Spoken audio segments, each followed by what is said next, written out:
Hai sobatku, selamat datang di channel RL1221. Jumpa lagi. Sebelum kita lanjutkan alur cerita novelnya, jangan lupa like and subscribe ya. Terima kasih. Bab 409 sampai dengan 411 tingkat kondisi pemulihan. Aku terlalu malas untuk menjelaskan padamu. Yang penting apa yang kukatakan itu kebenaran. Selain itu, kurasa kamu tak perlu memikirkan masalah ini sekarang. Yang perlu kamu khawatirkan adalah solusi untuk masalah Peter yang memukul Tuan Carlo. Kamu seharusnya tahu lebih baik dariku betapa kuatnya keluarga Nilo. Peter memang punya uang sekarang, tapi apa yang bisa dia lakukan? Alisa melambaikan tangannya dengan kesal. Akan kuurus masalah ini. Berhenti bahas tentang Peter. Bukannya Peter sudah memenuhi syarat, dan kamu sudah setuju untuk tidak mempertanyakan hubungan kami lagi? Tanya Abigail sambil mengernyit, dan menatap Alisa. Aku sudah malas untuk peduli dengan omong kosongmu. Itu karena awalnya aku pikir Peter tidak mungkin bisa memenuhi kondisinya. Tapi, memangnya kenapa kalau sudah dia penuhi kondisinya? Bukankah hanya menghabiskan sedikit lebih banyak uang saja? Kamu belum tahu, kan? Semua uang yang dihabiskan Peter itu adalah kompensasi pensiun dari pihak militer. Nah, Peter bahkan tak punya pekerjaan stabil. Dia hanya makan dan tidur saja setiap hari. Apa yang akan kamu lakukan ketika uang Peter habis? Bukankah kalian akan hidup menderita? Kata Alisa dengan kesal sembari memandang Abigail. Ku beritahu sekali lagi, aku tidak peduli Peter itu punya uang atau tidak. Lagi pula, aku sudah terbiasa dengan kehidupan seperti 2 tahun terakhir ini. Jadi itu bukan masalah besar. Abigail menggelengkan kepalanya. Kebohongan buatan Carlo ternyata memang sangat efektif untuk Alisa. Tapi Abigail tidak memiliki niat atau pemikiran lain. Tidak peduli mau Peter itu miskin atau kaya, perasaan Abigail tidak akan berubah. Kamu tidak harus terus melindunginya seperti ini. Masih seperti yang kukatakan barusan, dalam kehidupan sosial zaman ini, kekuasaan itu lebih penting daripada uang. Kekuasaan yang dimiliki keluarga Nilo adalah sesuatu yang Peter tidak bisa bayangkan. Jika Tuan Carlo ingin menghukum Peter, itu merupakan hal yang tidak sulit sama sekali. Alisa menggelengkan kepala tanpa daya. Setelah selesai berbicara, dia ingin berbalik dan pergi. Tetapi pada saat ini, seseorang mengetuk pintu halaman lagi. Halo, kami dari kantor polisi yang menerima panggilan 110. Sekarang ada beberapa hal yang membutuhkan kerjasama dari kalian untuk penyelidikan. Setelah ketukan pintu terdengar, ada suara lain yang menyusul di luar pintu. Pihak dari panggilan 110. Mendengar ini, Alisa dan Abigail saling memandang dengan sedikit bingung. Pintunya tidak dikunci. Silakan masuk. Alisa menoleh perlahan dan berteriak ke arah pintu. Begitu Alisa mengatakan itu, orang-orang di luar perlahan membuka pintu dan berjalan menuju masuk lewat halaman. Terdapat 20 pemuda berseragam khusus yang berjalan masuk. Dan di sebelah mereka diikuti seorang pria parubaya. Pria parubaya ini tidak lain adalah sopir parubaya yang mengantar Peter pulang. Hanya saja wajah pria parubaya itu penuh dengan rasa segan saat ini. Ketika di tengah kejadian Peter menghadapi puluhan orang, sopir itu diam-diam menelepon polisi. Tapi, dia benar-benar tidak menyangka Peter akan sekuat itu, dan mengalahkan puluhan orang sendirian. Sekarang panggilan ke polisi sudah dilakukan, jadi pihak kepolisian otomatis akan menanggapi dengan mendatanginya. Setelah secara kasar memahami apa yang terjadi, pria parubaya itu baru membawa pihak berwenang untuk mencari Peter. Bagaimanapun, Peter adalah orang yang terlibat. Maaf, ada keperluan apa? Abigail mengerutkan kening dan melangkah maju untuk bertanya kepada orang-orang ini. Halo, sepertinya ada kejadian perkelahian skala besar yang melibatkan keluargamu. Jadi, kami datang untuk mencari tahu situasinya. Dan berharap kalian bisa ikut bekerja sama. Seorang pria muda berseragam melangkah maju dan berkata kepada Abigail. Abigail sedikit terkejut saat mendengar kata-kata itu. Perkelahian skala besar. Baik Abigail maupun Alisa tanpa sadar terpikir tentang Carlo. Apa jangan-jangan Carlo memanfaatkan relasinya untuk membuat orang-orang ini datang menghukum Peter? Kalau tidak, mengapa orang-orang ini langsung datang begitu Carlo pergi karena dipukul oleh Peter? Sudah kubilang relasi Peter itu tidak seberapa kalau dibandingkan dengan Tuan Carlo. Tuan Carlo hanya perlu memerintah untuk menjebloskan Peter ke dalam penjara. Alisa cemberut sambil bergumam pelan dengan nada menghina. Halo, dengar apa yang kukatakan.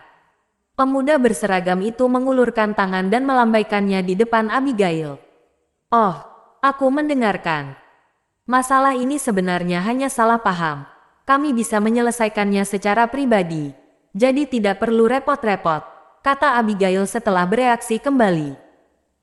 Peter adalah seorang disabilitas, dan pasti tidak akan dirawat dengan baik jika dimasukkan dalam penjara.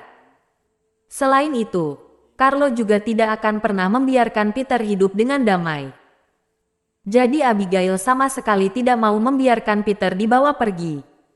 Maaf, kami telah menerima panggilan dari pihak kepolisian. Jadi para polisi sudah bergerak. Jadi kamu harus punya pemahaman tentang kejadian ini. Sekarang, tolong biarkan orang yang bersangkutan keluar dan ikut dengan kami. Pemuda berseragam itu sedikit mengernyit, tetapi menjelaskan secara rinci. Kami tidak menelepon polisi, dan ini bukan perkelahian skala besar. Hanya dua yang berselisih saja. Abigail menenangkan diri dan berkata kepada pemuda itu, puluhan orang bukan termasuk perkelahian skala angka besar. Pemuda pendiam itu mengerutkan kening dengan kuat. Dan nada bicaranya bahkan sudah sedikit tidak senang. Apa, puluhan orang? Abigail dan Alisa sama-sama terkejut saat mendengar kata-kata itu. Baru setengah jam yang lalu, tepatnya di jalan depan sana, anggota keluargamu berselisih dengan puluhan orang, dan melakukan perkelahian selama lebih dari 10 menit. Kalian tidak tahu tentang ini. Pemuda berseragam memandang Abigail dan bertanya dengan cemberut. Ketika Abigail dan Alisa mendengar ini, mata mereka sedikit melebar. Puluhan orang berselisih dengan Peter. Apa jangan-jangan ulah Carlo? Dan Peter memukul Carlo karena kejadian tersebut. Memikirkan hal ini, Abigail mengerutkan kening dan melirik Alisa yang barusan menuduh Peter menyerang Carlo tanpa alasan. Sepertinya masalah ini tidak sesederhana itu. Kenapa lihat aku? Aku tidak tahu. Alisa merasa sedikit malu, terbatuk ringan dan bergumam dengan suara rendah. Tolong suruh orang yang bersangkutan untuk keluar sekarang juga. Pemuda itu mendesak lagi. Abigail menghela nafas tak berdaya. Alisa benar, Peter memang punya sejumlah uang, tapi tidak dengan kekuasaan dan relasi. Sekarang, tidak ada yang bisa menghentikan orang-orang kantor administrasi ini untuk membawa pergi Peter. Walau keluarga Carmine turun tangan sekalipun, mungkin tetap saja tidak bisa menyelamatkan Peter. Kalian mencariku. Pada saat ini, Peter mengeluarkan kursi roda dari ruangan dan perlahan bergegas menuju halaman. Ada keperluan penyelidikan, jadi tolong ikut dengan kami. Pemuda itu mengangguk, lalu menatap Peter. Hanya saja, pemuda itu langsung tercengang setelah melihat Peter. Lalu buru-buru mengucek matanya. Alisa justru mendengus dingin, dan mengeluh kepada Peter, kamu sebaiknya tidak melibatkan Abigail. Bukannya kamu hebat, bilang tidak ada yang bisa membuat perhitungan denganmu. Aku justru ingin lihat sekarang. Semakin banyak Alisa berbicara, penghinaan di wajahnya semakin terlihat jelas. Tuan Peter. Namun, setelah itu pemuda berseragam tersebut berteriak pada Peter, yang membuat Alisa langsung tertegun. Kamu kenal aku? Peter perlahan menggerakkan kursi roda dan datang ke hadapan orang-orang kantor administrasi. Ternyata beneran Tuan Peter. Tuan Peter, saya di bawah pimpinan kantor administrasi Tuan Randy.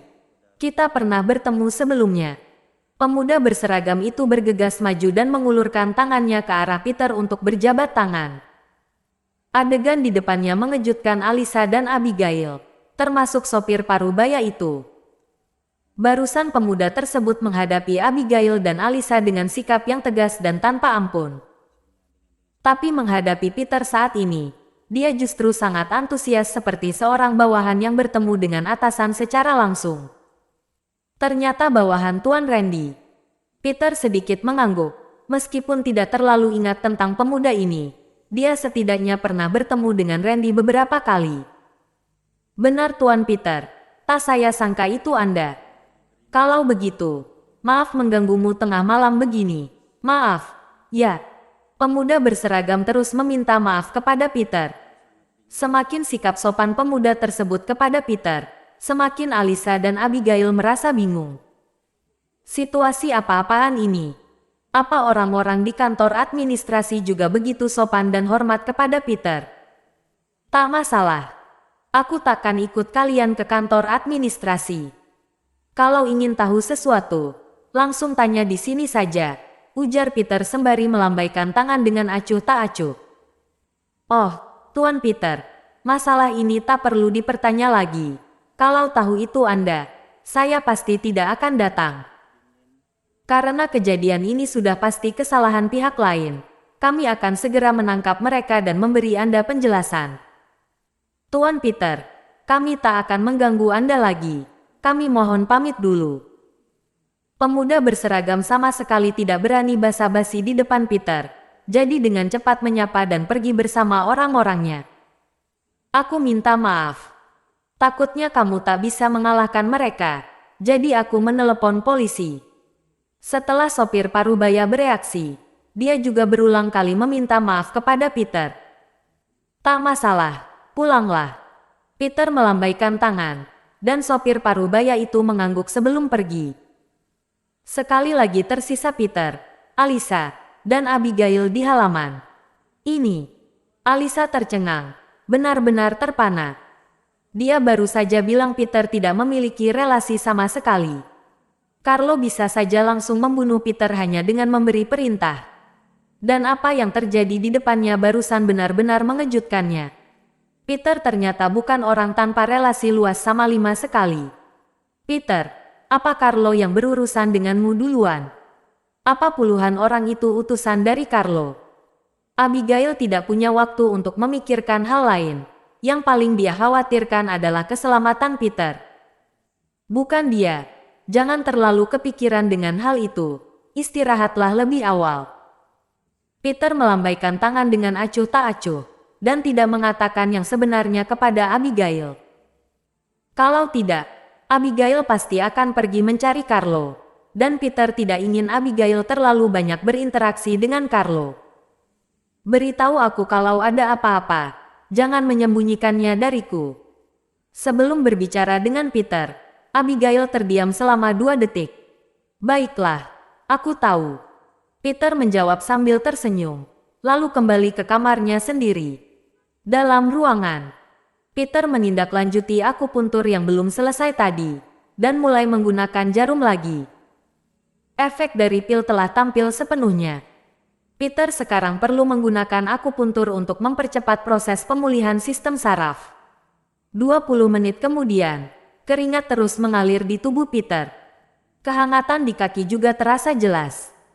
Peter menyingkirkan jarumnya, lalu menarik napas dalam, dan berdiri dengan menopang kursi roda secara perlahan. Dia dapat dengan jelas merasakan bahwa tenaga kaki yang telah lumpuh selama 2 tahun ini sedang dalam proses pemulihan. Awalnya, kaki Peter benar-benar sudah mati rasa. Tidak bisa merasakan sensasi sentuhan, rasa sakit maupun gatal.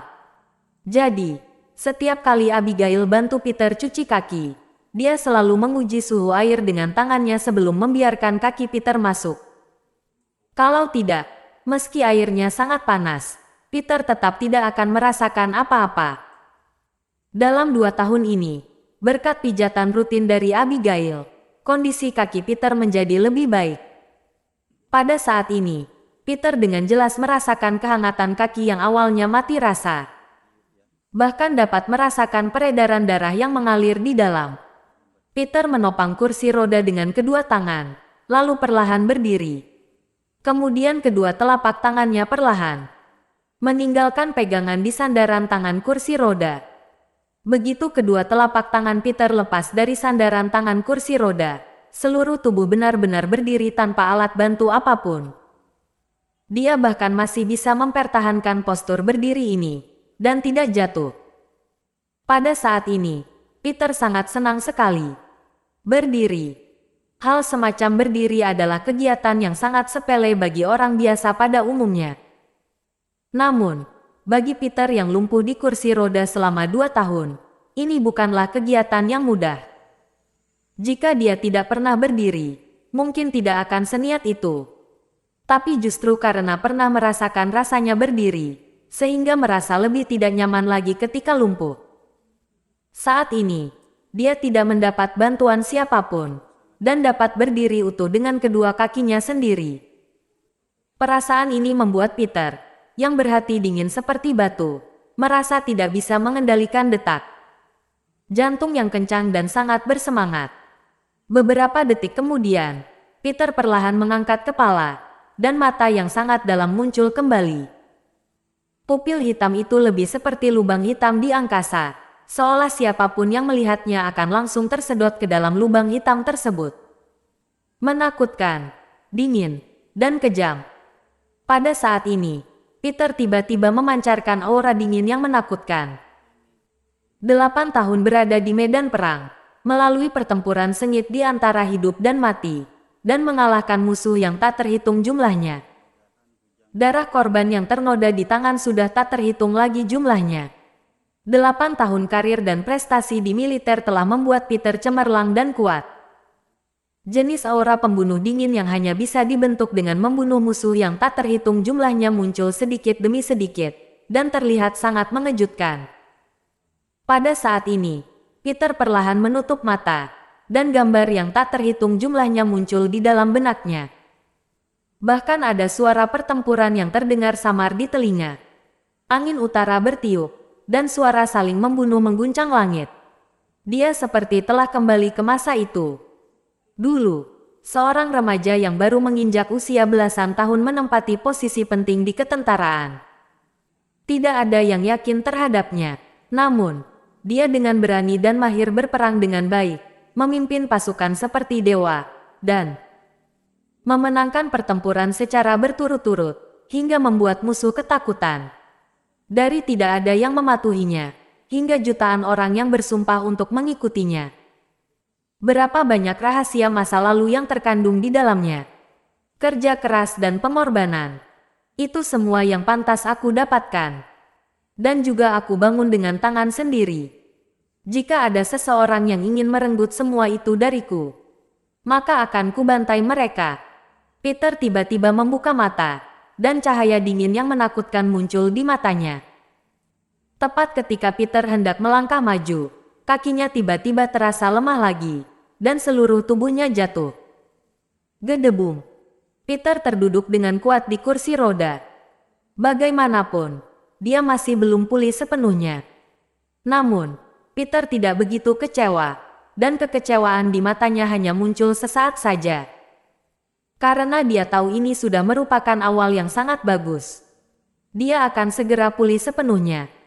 Begitu saat itu tiba, maka sudah waktunya baginya untuk melakukan sesuatu.